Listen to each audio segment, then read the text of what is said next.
welcome back to the Ping Pong Flix Show. My name is Chris Wong. Aloha Friday.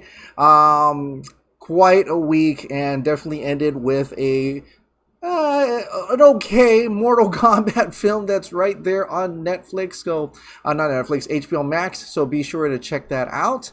But there are a few updates as we end the week. So the first ones first is this: Star Wars. A little bit of Star Wars. So Star Wars Disney Plus's Obi Wan Kenobi series adds Maya Erskine, and I hope I said that last name right, in a recurring role. According to Deadline, Pen 15 star and creator Maya is officially be making her Star Wars debut as she signs on for a recurring role in Disney Plus's highly anticipated Obi Wan Kenobi series. Further details about her character are still being kept under wraps, but she will appear in at least 3 episodes. Lucasfilm is currently preparing for the 6-episode series in pending production starting this month, which is expected to occur in Los Angeles, California.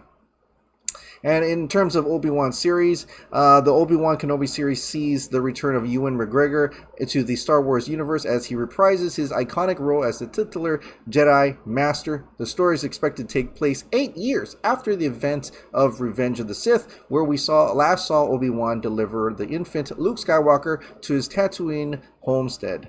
Further details about the series plots are still scarce. Still, it might potentially explore Obi-Wan's life on Tatooine between episodes 3 and 4, which were previously explored in a few Star Wars novels and comics. Now, I don't really know enough to the material to even theorize who this person will be. She may not be anything at all. She could be just a bartender, for all we know, or a bounty hunter, or something like cool like that.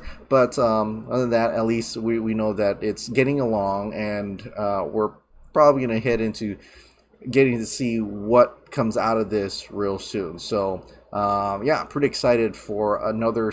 I'm getting that Star Wars, like I need some Star Wars now. After The Mandalorian, I was like, I need more Star Wars. I need more live action Star Wars. Please let it happen. So this is great. This is great to see that this is still going on. Of course it is. All right. Well, a little bit of DC. Not too much. But in a recent interview with NME, Quintessa Swindle, who's playing Cyclone for Black Adam, praised the immense amount of creative liberty for the film. Oh, really? So this is... Wait, let me see. This is just... That's her. She's going to play Cyclone in Black Adam. So, reflecting on the process, Swindle told NME, historically, the studio films like this one, the character is represented in the comic and it stays in that realm respectfully. Well, sometimes. For this character, we're doing that same thing, but because the character isn't so explored in the comics, there's a lot of creative freedom building off of those foundations, which has been really exciting. They added, it's really beautiful to see them keeping up that vision and fighting for what they believe the character should be, and praise the immense amount of creative liberty given. Really? Well, wait until after when they get to the editing process where they're going to cut it out. Just kidding. No, but it's great if that were the case. And I think in terms of, DC and maybe even Dwayne "The Rock" Johnson being involved, I think they will probably stay a little bit hands off in terms of that, especially in the New Line area, New Line Cinema areas. But we'll see. And that's great to hear that. I always shoot and have, always positive about creative freedoms and keeping up with their vision and creative liberties and stuff. Not all directors have that, though, especially when you're working with Warner Brothers here. But so hopefully that's the case, and if that is the case, that is great. I would be very happy that it becomes a Dwayne "The Rock" Johnson and Jean-Michel Colette Serra.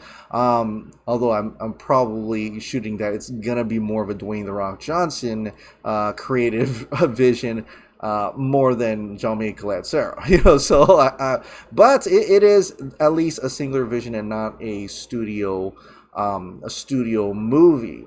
Hopefully, crossing my fingers. But it's Warner Brothers after all, and after all, something else was revealed today in terms of Mortal Kombat. Yeah. In my review, I said that it felt truncated. It felt like the editing was choppy. In fact, there was even one scene where I believe Cole was talking to Sonya, and you know how when you're in an editing bay and you're trying to join two scenes together and you cut out one scene in the middle, and sometimes you accidentally cut it too short, and so you see a few frames of the cut scene accidentally within there. So when you're watching, there's like almost like a few frames like, oh, that was weird, that popped up. That actually happens in the movie. That's how bad the editing was, especially for that part that I could really tell. I was like, oh, that was amateur editing there. But Louis Tam, when someone said it was epic, they wanted more fight scenes, and I agree. I want more fight scenes as well. I felt like it was truncated, it was chopped up. Louis Tan did say there are much more fights that didn't make it, including my favorite one, hopefully on special features. And yeah, once again, a movie chopped up, and I believe it was under another mandate of under 2 hours, right? This movie was an hour and 15 minutes. I mean, you guys think we're crazy. Well, it ain't crazy. People were actually talking about this. In fact, just recently, someone asked, absolutely Godzilla fan here, I'm just curious, was there a lot more of your Maya Simmons character that you shot for Godzilla vs. Kong than what's in the release film? Was there more development of your character? And Isa Gonzalez says yes.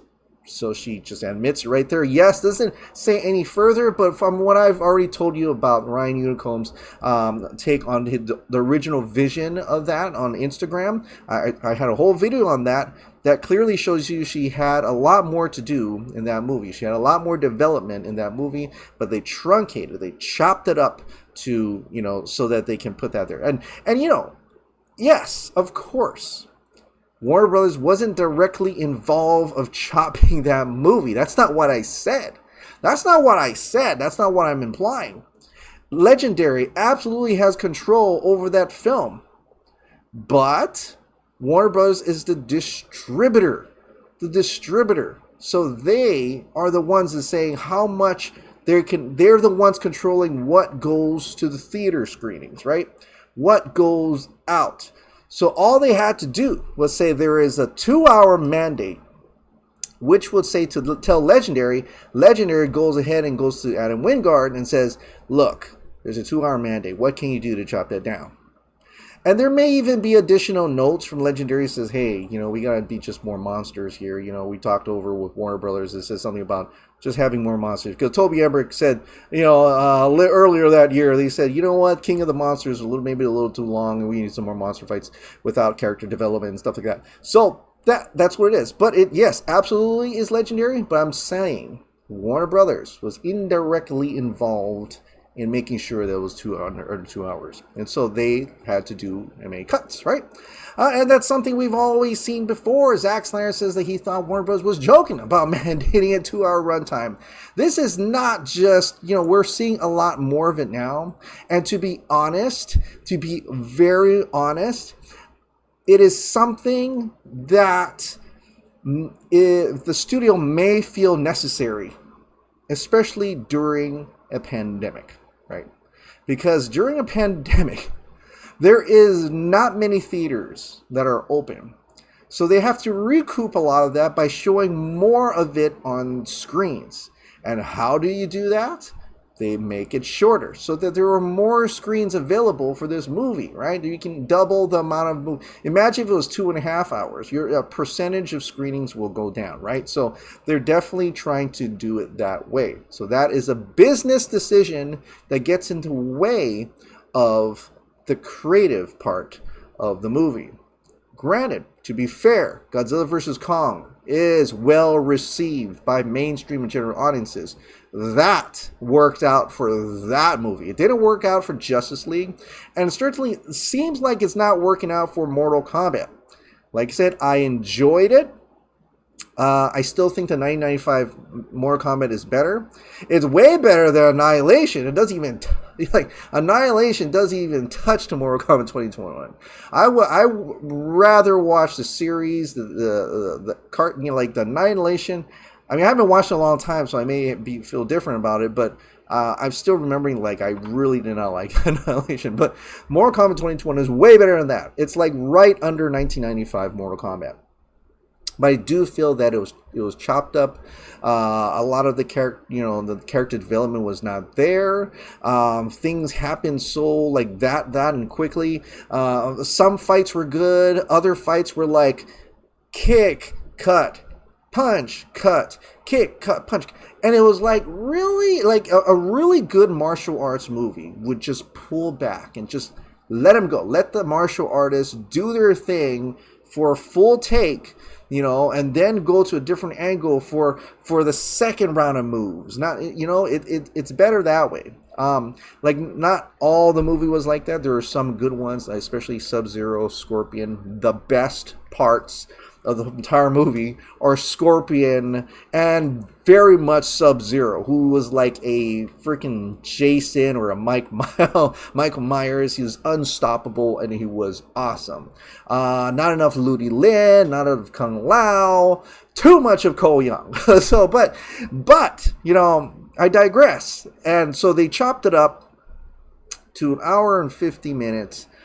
And then Mercury Snyderverse is also, letting us know that also Birds of Prey was chopped up as well, right? And I presented this last time. She had a complete dance number. It was supposed to be something else. It was supposed to be bigger. And so I went to just check back on that. And sure enough, Birds of Prey was about 1 hour, 49 minutes.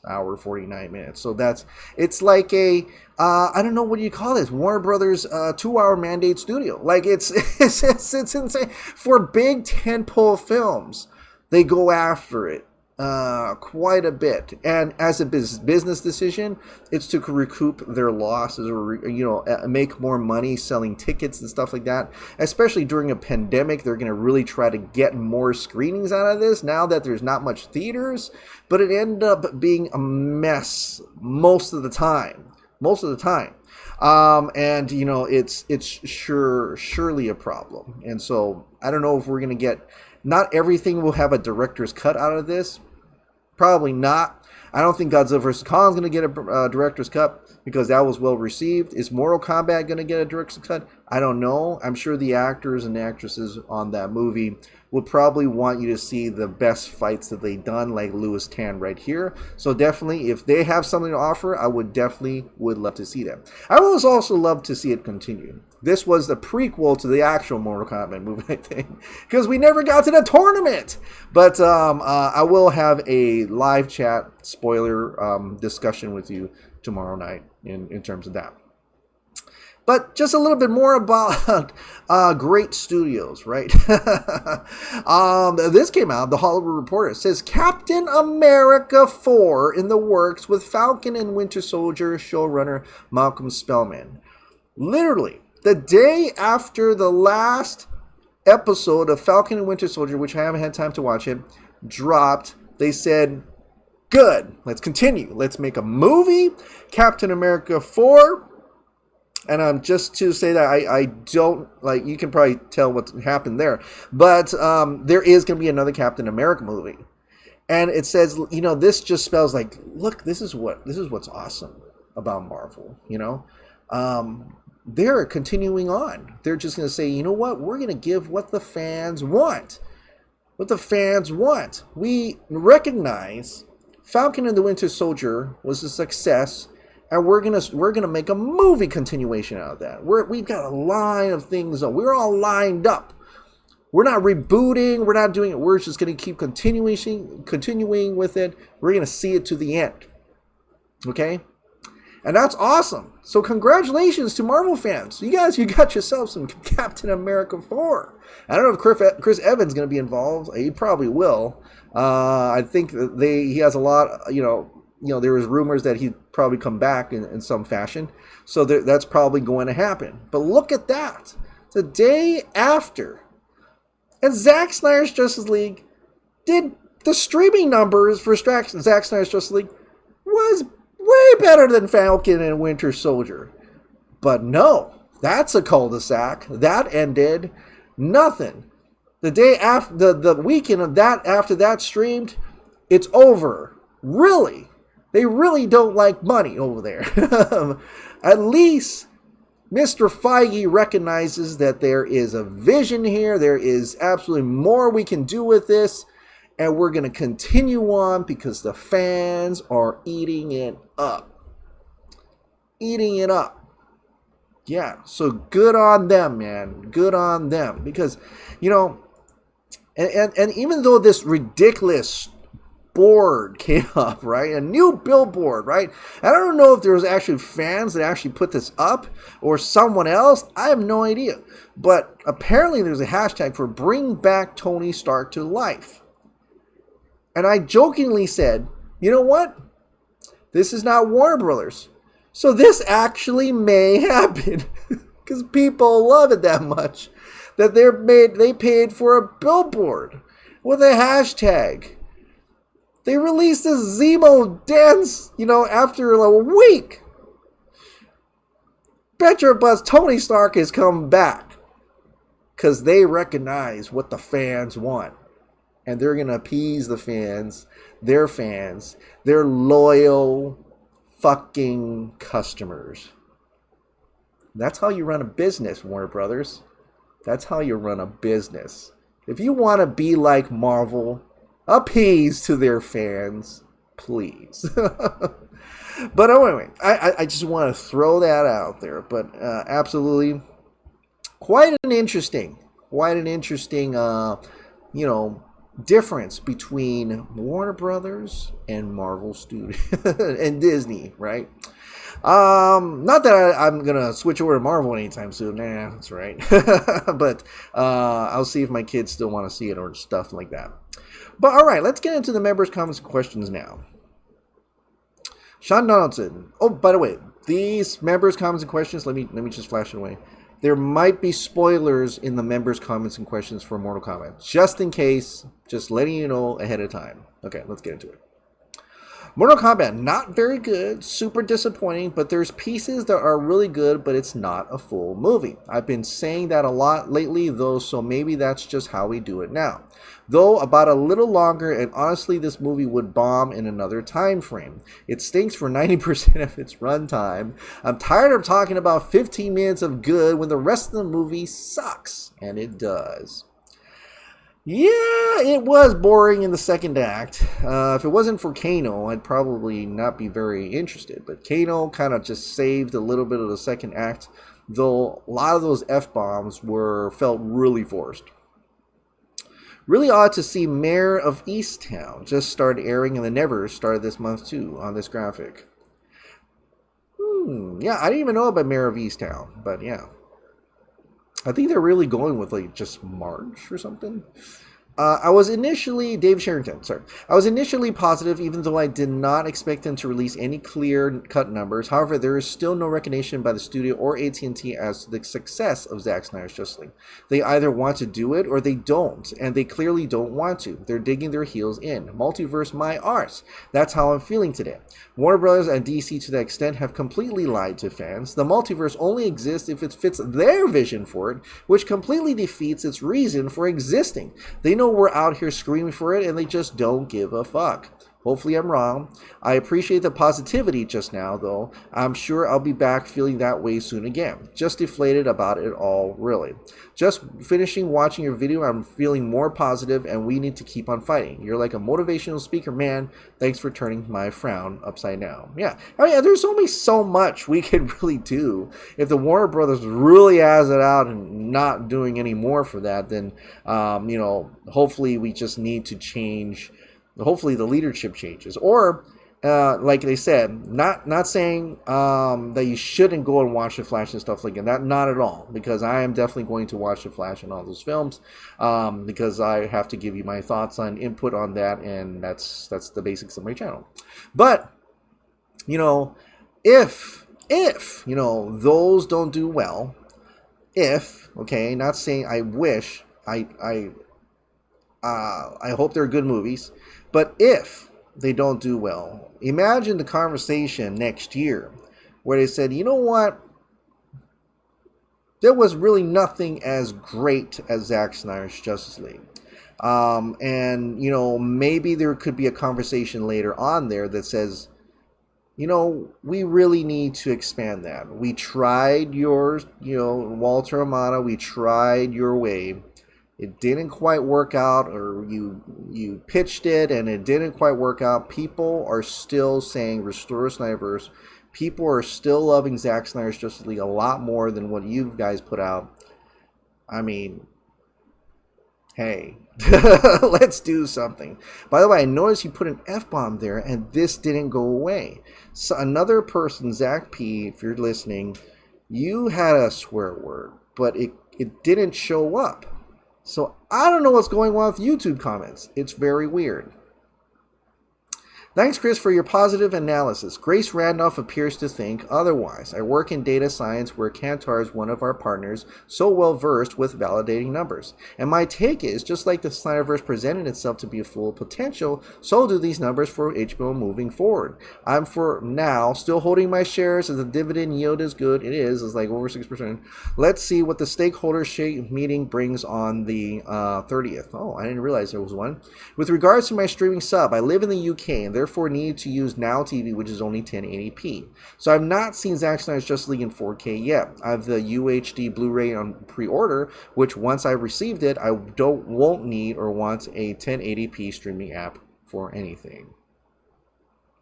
I'm still looking for that 4K, man. Chris, your analysis by far is the most hopeful one, and it makes sense. I like it. Have you taken any marketing classes, I wonder? No, but I am a marketing rep in food service, so that's kind of my thing. Trying to figure out what customers like, appeasing to those customers, and that's when the sale happens. That's just how business goes. It just makes total sense not to disregard things that are quote-unquote trending. Also, I want to add that when I now search Zack Snyder's Justice League on YouTube, the first option I see is 40204 video that says preview only. So YouTube might be prepping to distribute it digitally. Congratulations. Happy. Oh, thank you very much for the anniversary wish. Oh, that's cool. So yeah, I'm still debating on that. I think I'm just going to wait for the Blu-ray. To be honest, I think there's going to be a digital on that Blu-ray, right? So I don't want to get it on YouTube yet. Happy anniversary, my man. Thank you very much. Appreciate it, Doobie. I really hope they make a really scary werewolf movie in the Conjuring universe one day. So many have tried but failed on that matter. There was once upon a time, the third movie was supposed to be about lichens, right? Werewolves. But they changed that to this one instead. I would have loved to see that, and hopefully maybe after this there is another one, but I remember it being that it was supposed to be a movie about lichens. So happy anniversary, my wife and I, with our 5 years, have a long way to go. Yeah, it's gonna get there really quickly. I was still shocked that I've been married for 14 years, and I'm like, holy crap. About the MCU directors, it doesn't matter which directors they get. Feige runs the show, in my opinion. Ragnarok very much has the aesthetic that MCU films have too. I feel so clean, so sterile, so bland. It's not just that, but when they dropped celluloid after Iron Man 2 and Thor, it took one hell of a dive visually. And the baffling thing is that MCU films have a lot of top-notch cinematographers. It's the assembly line way. And it really is. I mean, I think, was it you that you said that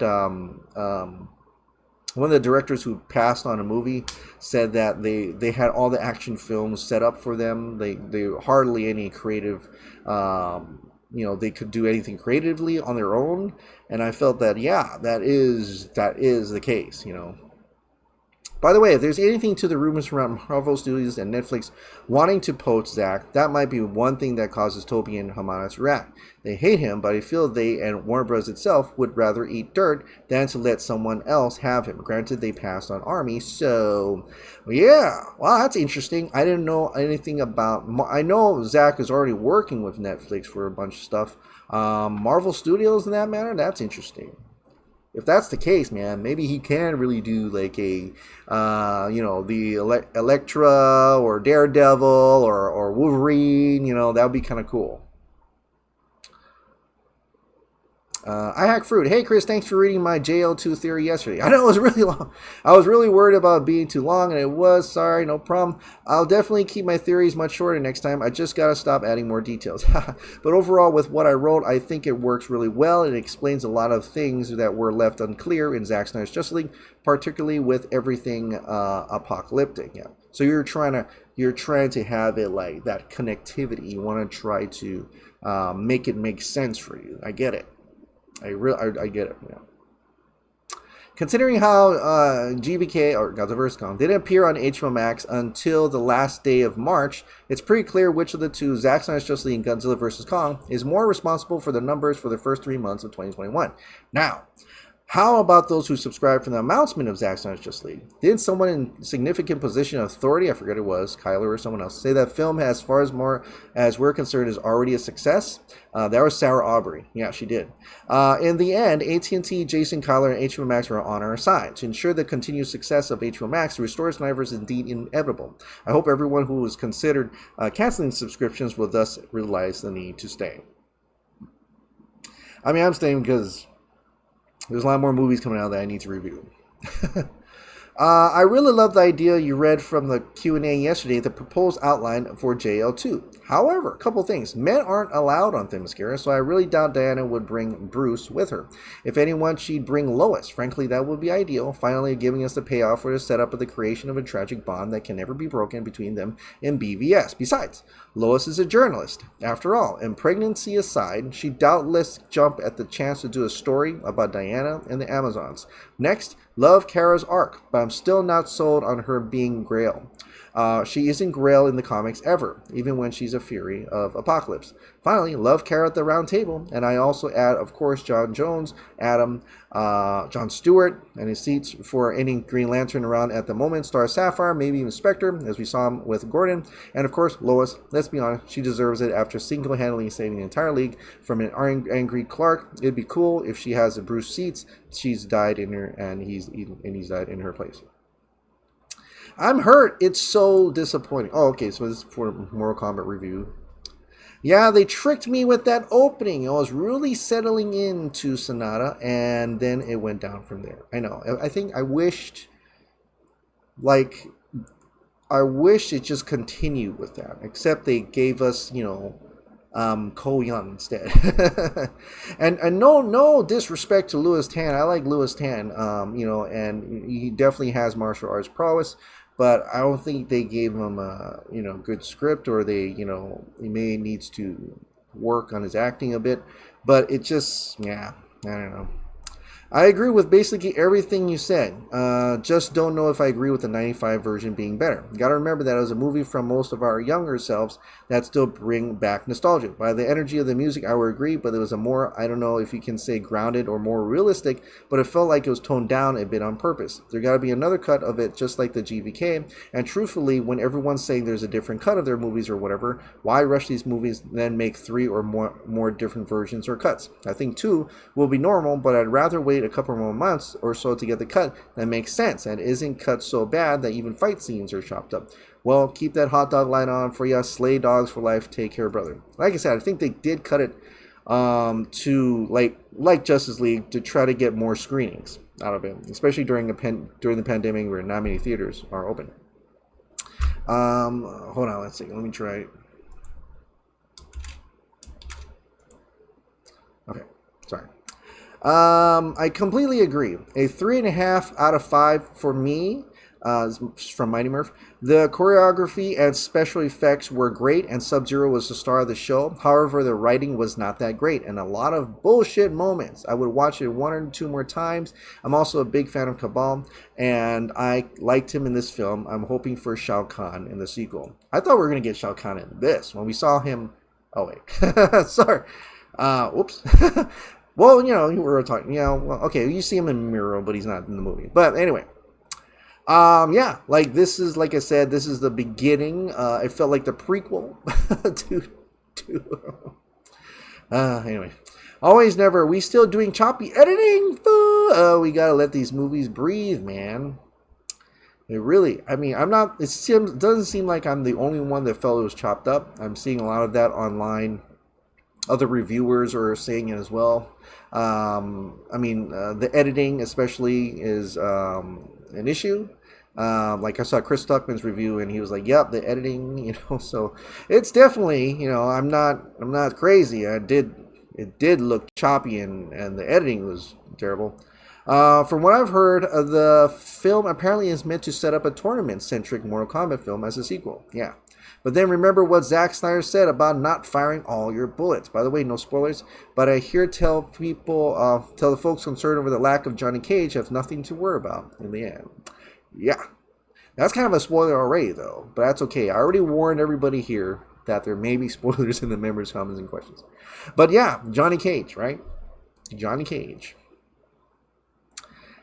Justin, sounds like a movie named Moral Wombat would be better than this.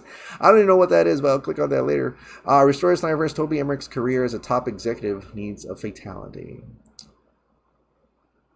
Fun fact about the MK95 film. Steven Spielberg was such a fan of the video game franchise that he was supposed to make a cameo as Johnny Cage's director in his introductory scene. Really? This is where you fall down. Unfortunately, his schedule conflicted with the shoot. Oh, that would have been cool. That would have been cool. And you know what? Yeah, I can't wait for Johnny Cage to show up in the sequel. So I'll say that. And I hope it does get a sequel. Like, I know I wasn't too excited for the movie, and my review was more like it was okay, but I still want to see more of it. Like, I think there is a lot more that could be explored with that, and hopefully, that was pretty much it for Cole Young, and then maybe the next one will be like through the POV of Johnny Cage. I would love that. I would love that. Like, if let's let Cole Young be on the side character now. Let's have somebody come in as Johnny Cage, and have the POV of Johnny Cage to the actual Mortal Kombat tournament. So, but yeah. So anyway, let's talk spoilers tomorrow. Let's do it on the live chat tomorrow night. Let's talk spoilers. If you guys have seen it already, let's talk about it. All right. Well, that is it. That is it. Well, thank you so much for watching. Like I said, if you absolutely love this daily dose of entertainment news and content, please click the like button, hit the subscribe button, ring that notification bell. Keep this hot dog light on. Get some t-shirts down below, and I'll see you next time. Bye.